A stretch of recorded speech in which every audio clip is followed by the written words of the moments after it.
Hello everyone, welcome back to my channel Study Special Education. So our today's topic is inclusive education.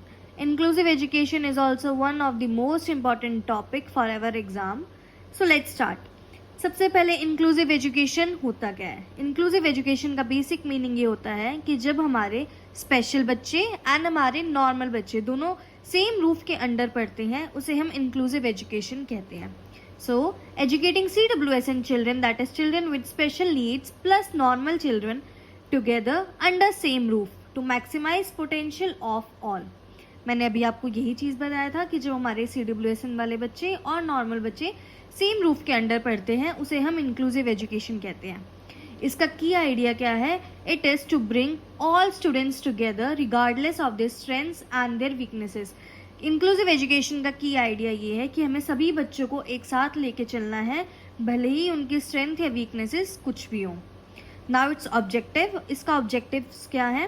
पहला, equitable access to education plus resources for all diverse students. इसका पहला objective ये कहता है कि हमें equitable access देना है टू एजुकेशन, हमें सभी बच्चों को एजुकेशन देना है. Second, resources for all diverse students. हमें सभी बच्चों के लिए, डाइवर्स मतलब स्पेशल बच्चे भी हो गए, स्पेशल बच्चों में भी कैटेगरीज होती हैं, एंड जो हमारे नॉर्मल बच्चे हैं, हमें सभी बच्चों को मद्देनजर रखते हुए उनको रिसोर्सेज प्रोवाइड करने हैं according to their needs. Second is same opportunities. Education for all ensures equal chance for growth. हमें सभी बच्चों को सेम अपॉर्चुनिटीज प्रोवाइड करनी है एंड इक्वल चांस प्रोवाइड करना है for growth. Third, holistic development होनी चाहिए. होलिस्टिक डेवलपमेंट का मतलब क्या होता है? ओवरऑल डेवलपमेंट होनी चाहिए. CWSN perform better with regular students than in separate classrooms. जो हमारे स्पेशल नीड्स वाले बच्चे होते हैं वो एक रेगुलर क्लासरूम में बेटर परफॉर्म करते हैं एक सेपरेट क्लासरूम के कंपैरिजन में. सो इससे उन बच्चों का क्या होगा? इससे उन बच्चों का होलिस्टिक डेवलपमेंट होगा. Fourth point, better infrastructure with disability friendly building and information access. So fourth point हमें ये कहता है कि हमारा इंफ्रास्ट्रक्चर बहुत अच्छे से डिज़ाइन होना चाहिए एंड वो डिसेबिलिटी फ्रेंडली होना चाहिए. मतलब जो डिसेबिलिटी वाले बच्चे होते हैं, जो स्पेशल बच्चे होते हैं, हमें उनकी नीड्स को कंसीडर करके उस बिल्डिंग का इंफ्रास्ट्रक्चर करना चाहिए. Next is basic principles of inclusive education. हमारे इंक्लूसिव एजुकेशन के प्रिंसिपल्स क्या हैं? Equity and equal opportunities. It is the first principle कि हमें इक्विटी एंड इक्वल अपॉर्चुनिटीज़ दोनों प्रोवाइड करना है. वेल कंस्ट्रक्टेड एजुकेशनल प्लान होना चाहिए. एक प्रॉपर एजुकेशन प्लान हमें डेवलप करना है.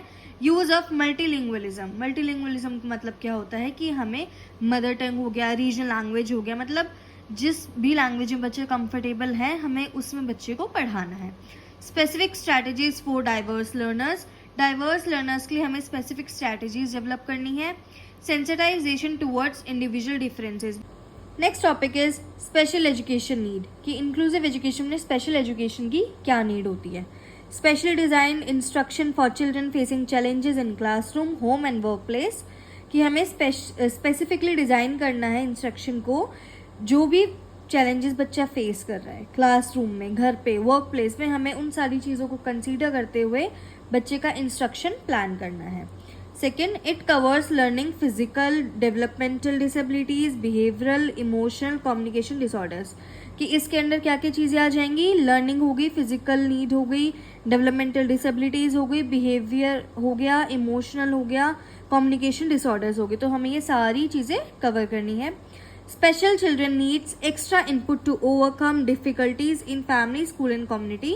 कि जो स्पेशल बच्चे होते हैं उन्हें एक्स्ट्रा इनपुट चाहिए होता है किसी भी डिफिकल्टी को फेस करने के लिए, भले ही वो फैमिली में हो, स्कूल में हो या कम्युनिटी में हो. Fourth, difficulties like physical, cognitive, language, social, emotion and psychological. कि इन सारी डिफिकल्टीज को फेस करना हमें सिखाना है बच्चे को. Benefits of inclusion for special education need students.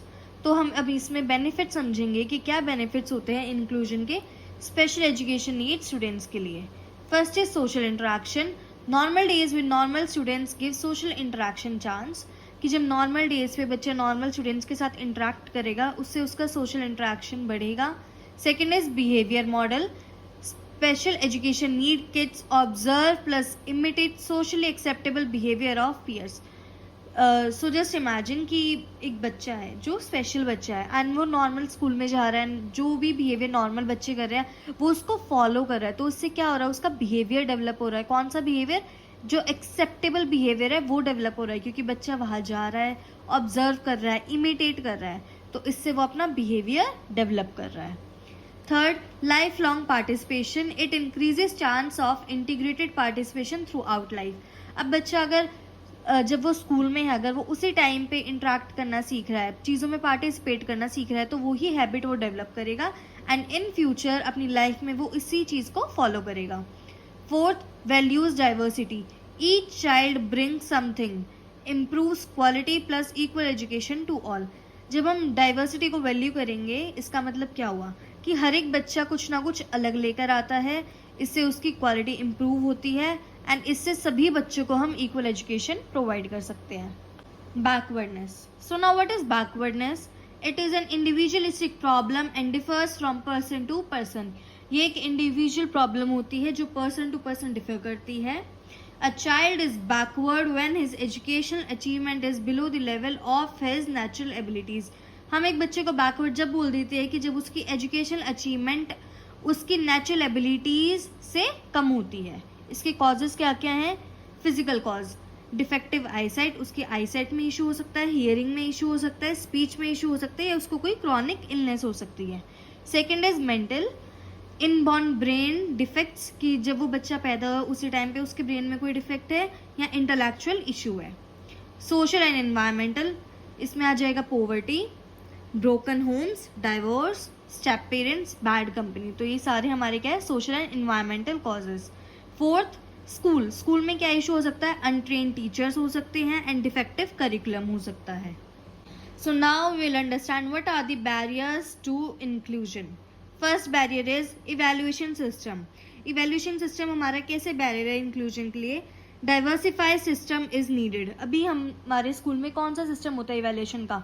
आपको एग्जाम देना पड़ता है, मिड टर्म होता है, EOY होता है, बट हमें उस चीज़ को चेंज करना है, क्योंकि ये क्या है? एक बैरियर है इंक्लूजन के लिए। हमें उस चीज़ को डाइवर्सिफाई करना है स्टूडेंट्स के अकॉर्डिंग, क्योंकि हर एक बच्चे का अलग स्टाइल होता है और अलग एबिलिटी होती है, तो उसको इवैल्यूएट करने का तरीका सेम नहीं हो सकता। Second is readiness of teacher. Teachers attitude should be positive not negative.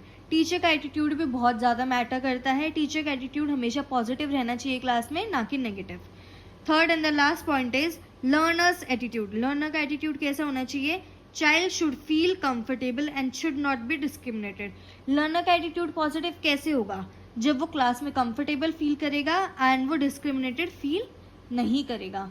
So these are the notes of inclusive education from my side. I hope आप सबको समझ आया हो। Thank you so much.